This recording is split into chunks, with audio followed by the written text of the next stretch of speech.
O Senhor esteja convosco. Ele está no meio de nós. Proclamação do Evangelho de Jesus Cristo segundo João. Glória a vós, Senhor. No primeiro dia da semana, Maria Madalena foi ao túmulo de Jesus, bem de madrugada, quando ainda estava escuro, e viu que a pedra tinha sido retirada do túmulo. Então ela saiu correndo e foi encontrar Simão Pedro e o outro discípulo, aquele que Jesus amava, e lhes disse: tiraram o Senhor do túmulo, e não sabemos onde o colocaram. Maria estava do lado de fora do túmulo chorando. Enquanto chorava, inclinou-se e olhou para dentro do túmulo. Viu então 2 anjos vestidos de branco, sentados onde tinha sido posto o corpo de Jesus, um à cabeceira e outro aos pés. Os anjos perguntaram: mulher, por que choras?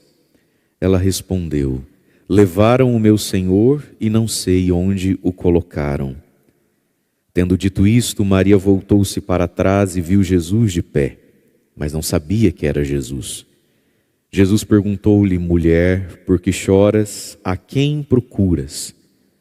Pensando que era o jardineiro, Maria disse: Senhor, se foste tu que o levaste, dize-me onde o colocaste, e eu o irei buscar. Então Jesus disse: Maria. Ela voltou-se e exclamou em hebraico: Rabuni, que quer dizer mestre.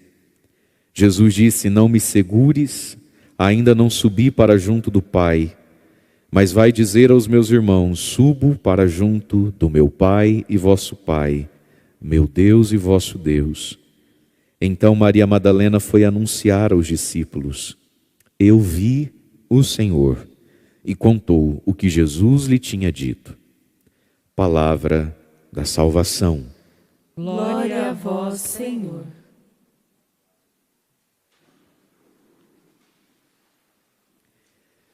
Irmãos e irmãs, a igreja celebra hoje então a memória de Santa Maria Madalena, uma das várias Marias que aparecem no Evangelho e que acompanham Jesus. São Lucas vai dizer que dessa Maria Madalena Jesus havia tirado 7 demônios, exorcizado nela 7 demônios.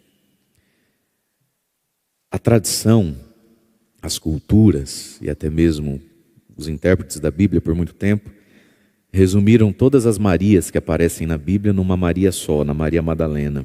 E foi daí que ela ganhou a fama, inclusive, de prostituta.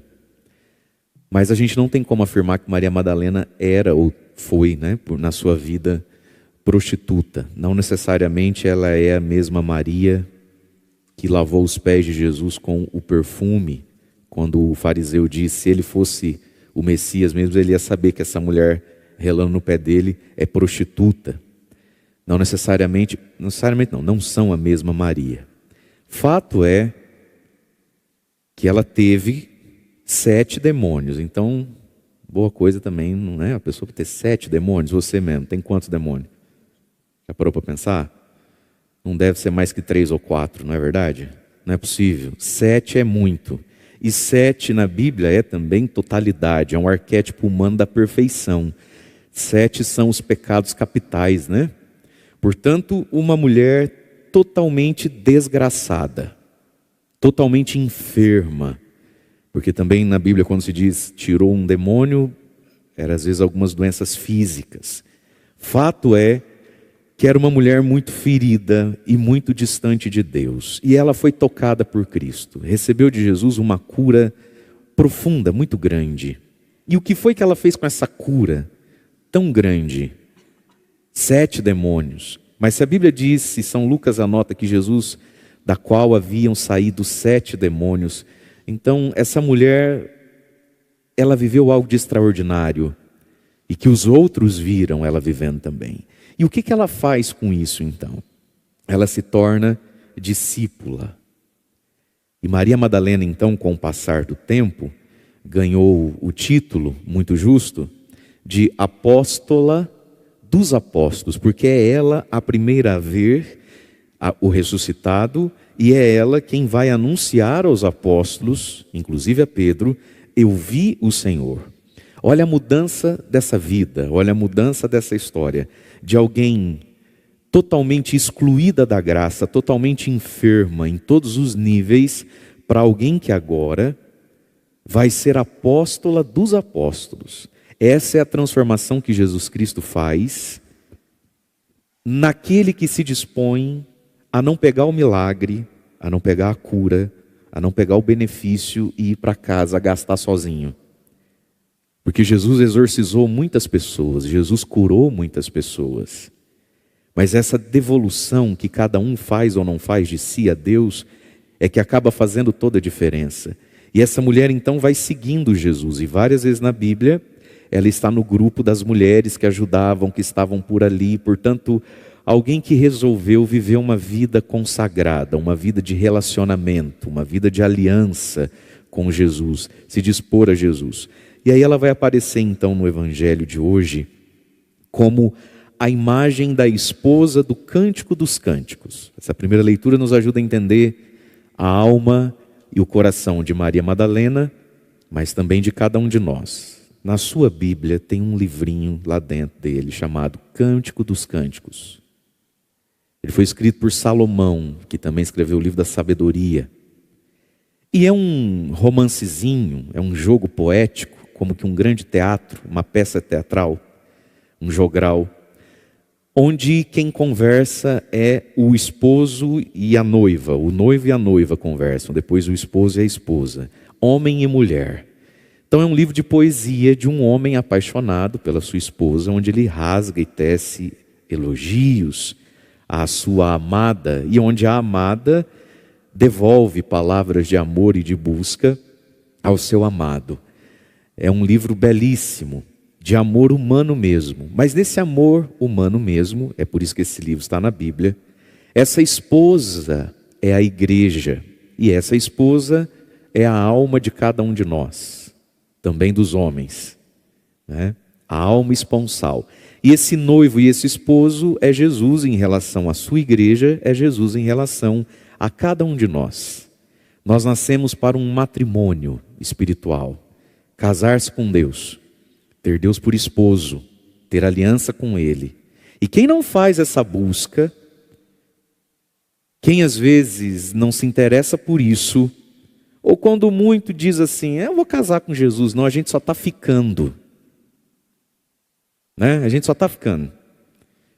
A gente se gostemos, se casamento é coisa que o ser humano inventou, é papel, bobeira, a gente está ficando.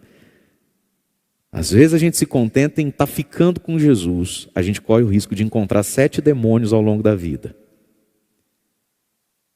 Porque ninguém fica possesso de 7 demônios da noite para o dia e por imposição.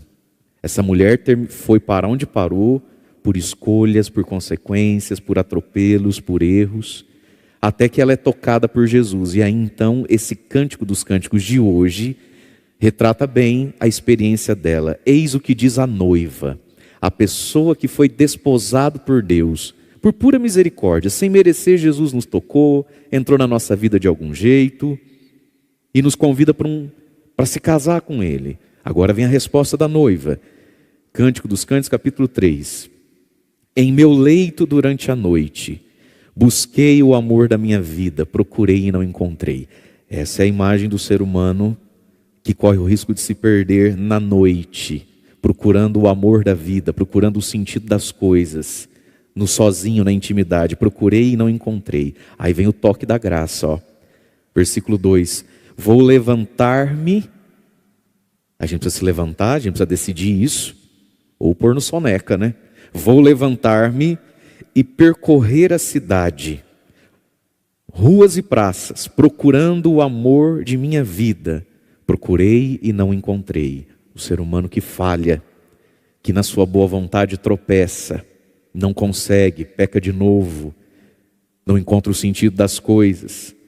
E aí então diz que nessa busca dessa noiva na madrugada pelo noivo, encontraram-me, versículo 3, os guardas que faziam a ronda pela cidade, E perguntei a eles: vistes porventura o amor de minha vida? E logo que passei por eles, encontrei o amor de minha vida. Nessa busca por Deus, a gente vai encontrar os guardas, aqueles que impedem e aqueles que às vezes não sabem responder onde está Deus na nossa vida. Encontrei os guardas que faziam a ronda da cidade. E dentro dessa imagem, né, da cultura deles, essa mulher não podia estar na rua. É tudo aquilo e todo aquele que nos impede a nossa busca por Deus. Fora de nós, então aqui estão as nossas amizades, aqui está os parentes palpiteiros, aqui está o preconceito das pessoas, do ambiente de trabalho. Mas esses guardas que nos prendem e que querem nos segurar, são também, esses guardas estão dentro de nós. A nossa preguiça, a nossa vaidade, o nosso orgulho, a nossa prepotência, a nossa avareza, a nossa luxúria, aquilo que dentro de nós trabalha contra nós. A gente quer Deus, como diz Paulo: o bem que eu quero eu não consigo, o mal que eu não quero, quando eu vi já fiz. Os guardas que nos prendem dentro de nós. Por isso a gente precisa dessa ascese interior, dessa mortificação interior. Senão a gente morre sem encontrar aquilo que dizia querer ter, porque não vence os guardas da madrugada. Mas aí diz a alma, né? Diz a esposa, a noiva: logo que passei por eles, encontrei o amor da minha vida. É o dom da esperança, atravessar os guardas. E logo que a gente atravessa, que a gente deixa para trás essas nossas amarras internas, externas, a gente encontra o amor de nossas vidas. E aí então nós temos o evangelho de hoje, tão bonito, que diz que é o primeiro dia da semana, era o domingo de manhãzinha, e Maria Madalena, como alma de esposa apaixonada, de noiva apaixonada, vai de madrugada ao túmulo de Jesus, diz o evangelho, ainda quando estava escuro, se arriscar. O que ela foi fazer naquele túmulo? Ela não foi pedir nada. Na cabeça dela, Jesus está morto. Ela não foi lá ver ressuscitado. Eles não tinham isso claro com eles. Ela foi lá chorar Jesus. E ela foi lá cuidar do corpo de Cristo. E Jesus é descido da cruz na sexta-feira santa, véspera da Páscoa judaica, então não pode tocar no corpo, não pode preparar o defunto para não ficar impuro, para não comer a Páscoa. Então Jesus é enterrado como, apesar do túmulo ser bonito, como um indigente. E Maria Madalena não se conformou muito com isso, não. Porque eles têm todo um ritual para enterrar os seus mortos.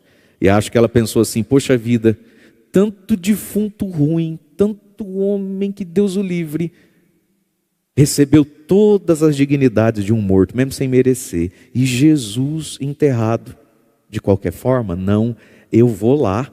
E ela se arrisca na madrugada, se arrisca a ter que conversar com os soldados romanos, né? E aí ela é conhecida como Maria Madalena, Maria de Magdala. Magdala era uma cidadezinha, um povoado a 5 quilômetros e pouco de Jerusalém, onde havia um grande quartel de soldados romanos. Por isso também uma tradição que ela talvez fosse a prostituta, na vida pregressa dela, que ela fosse a prostituta de Magdala, de um quartel inteiro. Olha o risco que essa mulher está correndo de lá. Para fazer o quê? Para pedir o quê? Nada. Para ir dar a Jesus um último gesto de amor, de louvor. Portanto, ela vai lá gastar tempo, correr perigo e gastar dinheiro. Porque tinha que levar os perfumes, lavar o corpo, passar os ungüentos, né? Passar a mirra no corpo. É isso que ela vai fazer. Ela vai gastar dinheiro, ela vai gastar tempo, ela vai fazer desperdício lá. De tempo, dinheiro, correndo risco, de sono, de madrugada. Mas aqui está, meus irmãos, um dos sinais que Deus nos tocou é quando a gente começa a ficar gratuito com o próximo e gratuito com o próprio Deus. Tem gente que vive de pedir. Não é assim? Nas nossas vidas? Você bate o olho, você nem quer, você sente, parece que você está pecando, mas você não aguenta, você precisa dizer. E geralmente você está certo quando você fala assim: o que você quer? Fala, pede. Que nunca é de graça. Nunca veio só por vir. Nunca deu um presente só por dar. É ou não é? Coisa triste isso. Eu fico imaginando Deus olhando para nós também. Aí a gente fala, aí Deus assim, olhando o relógio, que ele tem sempre muito o que fazer. Fala, tá bom, desculpa, não quero cortar não. Pede logo, o que você quer pedir? Eu só vim para pedir. Só pede, vive de pedir. É na verdade. Essa mulher foi dar amor, louvor. Um dos sinais de que Deus tocou a gente e a gente entendeu o toque. É quando a gente começa a ficar gratuito. Essa mulher foi desperdiçar-se lá, né? E se foi sozinha, ela foi sábia. Porque se ela conta o que vai fazer para os outros, o que os outros falam? Exagero, não precisa. Acha, maluca, doida, lavagem cerebral, para quê? Oh, devagar, também não é assim. É na verdade. Tem coisas que se você quiser fazer, você não pode contar para muita gente. Tenho certeza que os nossos amigos de Chapecó talvez saíram até fugido, né? Ah, tá rindo é porque é verdade. 6 conto que lida a gasolina. Tá frio, pedaço, Chapecó. Quantos quilômetros dá isso, filho? Quase 500 quilômetros. Mais ir, mais voltar, mais ficar. Minha nossa senhora, que desperdício, né? Então, tem coisa que se você contar e consultar, você não faz. Por isso vai sozinha. E aqui a gente aprende algo. Se sentir só no caminho de Deus não é gostoso, mas não precisa ser desculpa. É gostoso ir com todo mundo. Que bom arrumar uns amigos para ir junto. Que bom trilhar um caminho na vida com o apoio dos outros. Louvado seja Deus. E se não tiver, vai sem. Ela foi sozinha. Fazer algo que para ela... Essa mulher devia estar se tremendo toda. Tanto é que só chora, não enxerga nada. Você vê que ela não reconhece ninguém. Ela estava abalada. Mas foi, buscou o Senhor. Então, diz lá que viu que a pedra tinha sido retirada do túmulo. Se desespera, vai contar para Pedro. Tiraram o Senhor do túmulo, ninguém sabe onde está. Ela volta lá e ela está olhando e vendo um túmulo vazio. Não vê o Senhor e chora. Chora de amor, chora de dó. Chora por Jesus, não chora a si mesmo. Deixa eu te fazer uma pergunta. Você já sentiu dó de Deus alguma vez? Já sentiu? Se sentiu é bom sinal. Gente, essa mulher não está chorando ela. Ai, vim aqui e não estava, perdi viagem. Ela está chorando Jesus. Ela está com dó de Jesus. Traíram ele, espancaram ele, mataram ele, agora roubaram o corpo dele. Ela está chorando o outro, ela não está chorando ela. E o nosso Deus às vezes merece as nossas lágrimas, não por nós. Sentir dó de Deus, um Deus tão mal amado, tão maltratado, tão esquecido. Sabe? Um Deus assim, tido por nada, pelos nossos mais próximos. É um sinal de maturidade espiritual quando as nossas dores não são mais por causa de nós, são por causa de Deus. Talvez você já veio numa missa, sei lá, Natal, Páscoa, e você convidou um filho, uma filha para vir, o marido, a esposa, não sei, os parentes que ficam em casa gelando cerveja, e abrindo papel solofone para furar o couro do porco, para ver se já está pururuca. Aqueles caóticos que se chamam católicos, ou católicos que são caóticos. E às vezes você vem na missa e você fica, dá até vontade de chorar, mas às vezes a gente está chorando é a gente, que a gente se sentiu rejeitado, preterido, esquecido, e na hora de fazer uma foto no pé de São José vai faltar um dos filhos. Mas é um sinal de maturidade espiritual quando a gente começa a chorar o Jesus que foi esquecido e trocado pelo porco e pela cerveja. Deus que não é amado, é isso que ela está chorando. E é por isso que ela é santa, é por isso que ela é apóstola, é por isso que ela é corajosa, porque ela saiu do centro até das suas lágrimas. Ela saiu do centro até dos seus problemas, agora é Cristo o centro de tudo na vida dela, inclusive da dor. E ela chora e diz lá que ela inclinou-se e olhou para dentro do túmulo. Responde uma pergunta para o padre, quem está acordado? Porque eu gostaria, até anotei aqui, gente, para não esquecer, hein? Preparei isso aqui ontem à noite, então, mas é um pouquinho teórico, vamos ver se eu consigo deixar prático. Porque nós vamos ver aqui, por 3 vezes, a palavra viu, o verbo ver. E ela viu o túmulo, e ela viu o anjo, ela viu 4 vezes, ela viu Jesus, mas não viu que era Jesus, e no final ela diz, eu vi o Senhor. 4 vezes o verbo ver. Que ela vê, mas só no final ela enxerga. E esse evangelho está escrito no grego, e São João, ao escrever esse evangelho, usou 3 palavras diferentes para dizer a mesma coisa, que revela uma progressão que aconteceu dentro dela e que tem que acontecer dentro de nós. Então é bom a gente ficar acordado, que é um pouco teórico, mas é bonito porque vai ficar prático. Diz lá então, e Maria viu que a pedra tinha sido tirada, não é isso? Ela viu. Diz lá então a palavra, e aqui a gente vai entender isso, ela viu a pedra rolada. Esse ver aqui é o olhar material, é um verbo grego que se diz blepo, que é o olhar das coisas mesmo. Eu vi, olhei. As coisas que a gente enxerga, esse olhar de identificar objeto. Foi o que ela viu, é o primeiro momento da nossa fé. O olhar material, a gente crê porque enxerga, não crê porque não enxerga. A gente vai até onde o nosso olho, razão humana, alcança. E aí então ela começa a chorar. Mas porque não vai para casa, porque persiste na sua busca, vai dizer lá então o versículo 12. Viu então 2 anjos vestidos de branco, sentados onde o corpo de Jesus estava colocado. Um à cabeceira e outro aos pés. E ela vai perguntar para esses anjos, né? Vai dizer esses anjos, levaram o meu Senhor, não sei onde o colocaram. E aí esse viu os anjos já é outra palavra, quando diz viu 2 anjos, que é uma palavra que sugere a contemplação, o olhar atento, o olhar que deduz coisas, o olhar que pensa, que é agora, quando ele diz ali, ela viu 2 anjos, é o verbo teorel, que é de onde vem teoria. O que é uma teoria? É o olhar que está enxergando dentro da mente, não é isso? Esse lugar é grande ou pequeno? Bom, em teoria é grande, mas dependendo da situação é pequeno. Em teoria, é aquilo que a gente enxerga dentro da cabeça da gente. É o que a gente enxerga pensando.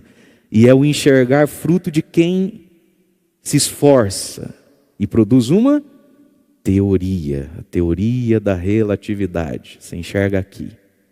Porque persistiu. Agora então ela contempla dentro da mente dela, ó.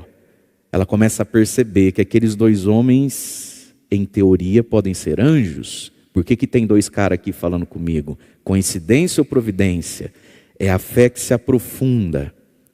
E aí, ela precisa crescer na fé que ela ainda não tem. No túmulo de Jesus, tem 2 anjos, um em cada cabeceira. Quando Deus mandou Moisés fazer a arca da aliança, ele mandou colocar um anjo em cada ponta. E aquela arca tinha que andar com o povo, para o povo vencer suas guerras no deserto. E quando Israel perde a arca, o povo perde as guerras.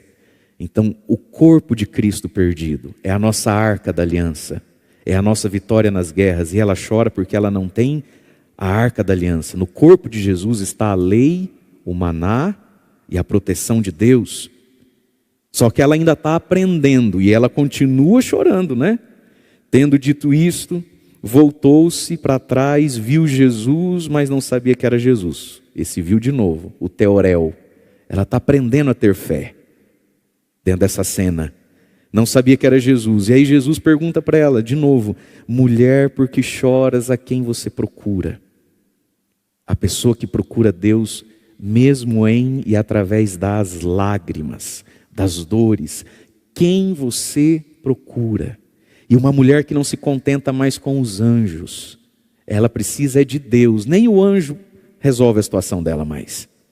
Essa purificação que a gente vai vivendo na nossa vida, que vai nos desligando, no sentido mais positivo da expressão desligar, das coisas. Gente, às vezes no nosso caminho para Deus, no nosso caminho para a felicidade que seja, não precisa nem de um anjo para nos distrair, para nos roubar. É ou não é verdade? Qualquer coisa tá bom, qualquer coisa serve, as migalhinhas. Olha, uma mulher que nem os anjos a encantam mais. Ou é Deus ou não é nada. Ou é tudo ou é nada. Né? Ou vai ou racha. Essa decisão. São Domingos Sávio dizia assim: antes morrer do que pecar. O Padre Jonas tem uma frase muito famosa dele, né? Ou santos, para quem entra na Canção Nova, ou santos ou nada. Se não veio para ser santo, pode voltar. A gente não veio para ser bom. Uma mulher que nem os anjos afagam mais. Tem que ser Deus. Mas ela ainda não consegue enxergar. Ela está olhando detidamente, está contemplando. E ela vai dizer a ele: Senhor, se foste tu que o levaste, fala onde você pôs que eu busco. a determinação, a pessoa que se resolveu. Que lindo isso, gente. Poder dizer para Deus: Senhor, qual é a tua vontade? Fala que eu faço. Quanto custa? Eu pago. Onde está? Eu busco. Não tem mais empecilho. Não tem mais empecilho. Senhor, onde é que o Senhor colocou ele? Fala que eu vou. Ah, está frio, está longe, a semana não foi boa. Fala que eu faço. É como que o sim de Maria aqui, né? O eis-me aqui, o faça-se em mim. E aí então, olha que lindo isso. Ela continua no olhar que não é pleno. E aí então Jesus olha para ela e diz: Maria. Chama pelo nome. Como diz o profeta, o nosso nome está na palma da mão de Deus, né? Deus nos chama pelo nome. Desde a barriga da nossa mãe, Deus sabe quem é a gente. Maria. E aí então os olhos dela se abrem, né? Ela exclama: Mestre. E Jesus vai dizer para ela: não me segura. Porque a nossa experiência de Deus não é para ser guardada para nós assim, né? Eu não subi para o Pai, mas vai dizer aos meus irmãos, vai dividir o que você está enxergando agora. Subo para o meu Pai, vosso Pai, meu Deus, vosso Deus. O grande presente de Jesus para nós. Nós não somos filhos de Deus. Nós somos filhos de Deus tanto quanto uma vaca é. Nós somos filhos de Deus tanto quanto um vira-lata é. Somos filhos de Deus tanto quanto um peixe, um passarinho é. Nós somos filhos de Deus enquanto criatura, coisa feita. Mas nós só somos filhos de Deus em Cristo. Nós somos todos filhos adotivos de Deus. Filhos adotivos, nós somos adotados em Jesus pelo sacramento do batismo. Então esse é o grande presente de Jesus, quando ele diz assim: vai dizer aos meus irmãos, ele se fez nosso irmão, né? Subo para junto do meu Pai, que ele não é pai dos seis não, ele é meu Pai. Tá bom, vai, vosso Pai também. Esse é o presente que a fé nos dá. Meu Deus. Tá bom. Vosso Deus também. Esse é o presente que Jesus nos dá. Jesus nos dá Deus. Jesus nos dá o Pai. E aqui às vezes ouvir isso dá uma desanimada na gente. Porque às vezes não é bem isso que a gente está procurando em Jesus, né? Às vezes não é bem isso que a gente está querendo ganhar de Jesus. A nossa maldade é tanta que isso aqui parece pouco. A nossa maldade é tanta que essa beleza parece feia. Tem gente que é capaz de dizer: tá, mas junto com Deus o Senhor não vai dar mais nada não? Dá Deus. Eu não está propriamente querendo Deus não, né? O presente de Jesus é o Pai, é Deus. Então Maria Madalena foi anunciar os discípulos, e aí ela vai dizer que viu de novo, e agora ela vai usar então o olhar próprio da fé que a Bíblia diz. Quando diz assim, ela vai aos discípulos e diz: eu vi o Senhor, que é o verbo oraó. Eu vi, a minha fé viu, a minha convicção mais profunda viu. Eu vi, eu enxerguei o Senhor. A partir dos sinais dele, eu vi e ninguém pode dizer que eu não vi. Eu vi aquilo que está para além do olho. Eu vi e vejo aquilo que a mão humana não pode reter, não pode segurar, mas eu vejo. Eu vi o Senhor. Então ela vai do olhar humano para o olhar da intelecção, do esforço, da busca, da dedução, da meditação, para o olhar da fé. Eu vi o Senhor. Maria Madalena cresceu na fé, purificou a fé. E nós também somos convidados a isso e podemos viver isso na nossa vida. Desde que, meus irmãos, a gente aprenda de Maria Madalena então, a gratuidade para com Deus. Ninguém vai ver o Senhor enquanto ver nele apenas alguém que tem o que dar. Ninguém vai ver o Senhor enquanto se relacionar com ele apenas pedindo as coisas que a gente pode pedir. Deus é Pai e cuida da gente. Mas a gente começa a ver o Senhor quando a gente, tocado pelo amor de nossa vida, começa a vencer esses guardas e correr por gratuidade para Ele. Por amor. O que você veio pedir? Hoje nada, só vim. O que você quer com isso? Hoje nada, só quero estar. É fé, é amor, é louvor, é desejo, né? É disponibilidade interior, é carinho para com Deus. Amar a Deus sobre todas as coisas. Esse caminho que Maria Madalena então vai trilhar de começar a ter fé e sentir a fé por aquilo que enxerga, juntando as pecinhas do que enxerga para enxergar no espírito como ela viveu. E para isso, a gente precisa aprender a chorar. Chorar os nossos pecados, a contrição verdadeira, o arrependimento verdadeiro do que a gente já foi, né? Aprender a chorar pelo próprio Deus, mas não ser parado nas lágrimas, não ser parado nem paralisado pela falta de alguém que faça o caminho conosco, porque Ele caminha conosco. Ainda que ninguém esteja caminhando do seu ou do meu lado, Ele mesmo caminha do nosso lado. E desde que a gente pegue o exorcismo que Jesus nos fez, a cura que Jesus nos deu, e as bênçãos todas que Deus nos concedeu, porque deixa eu terminar te fazendo uma pergunta para você entender o quão exorcizado talvez você já foi e abençoado você é. A ideia é que você responda sim, tá? Se quiser responder não, também pode, mas a ideia é que você responda sim. Deixar ensaiado. É bom ou não é bom ser você? Tem uma galera aí que ficou pensativa. Poxa, sinto muito, viu? É bom ou não é bom ser você? Você gosta ou não gosta de ser você? Você gosta ou não gosta de estar aqui? Tudo isso é o quê, meus irmãos? Tudo isso é a bênção. Tudo isso é favor de Deus. Tudo isso é favor de Deus. E aí hoje a gente escolhe fazer ou não fazer como a Madalena. Ela podia ter pego tudo isso e levado para a casa dela, para a vida dela, para o mundinho dela, para as dificuldades dela, para os projetos dela. Mas ela escolheu pegar tudo isso e ser discípula, apóstola, mesmo que sozinha. E por isso chegou onde chegou, viu o que viu. Então vamos pegar tudo isso que a gente disse sim e vamos escolher para onde é que a gente leva. Vamos pegar tudo isso que a gente disse sim e para quem é que a gente oferta isso. E é nessa oferta a Cristo, nesse caminho de discipulado, que o nosso olhar fica mais puro, fica mais pleno. E a gente pode ser apóstolo dos outros também. Eu vejo o Senhor. Louvado seja nosso Senhor Jesus Cristo, para sempre seja louvado. Impossíveis, falei.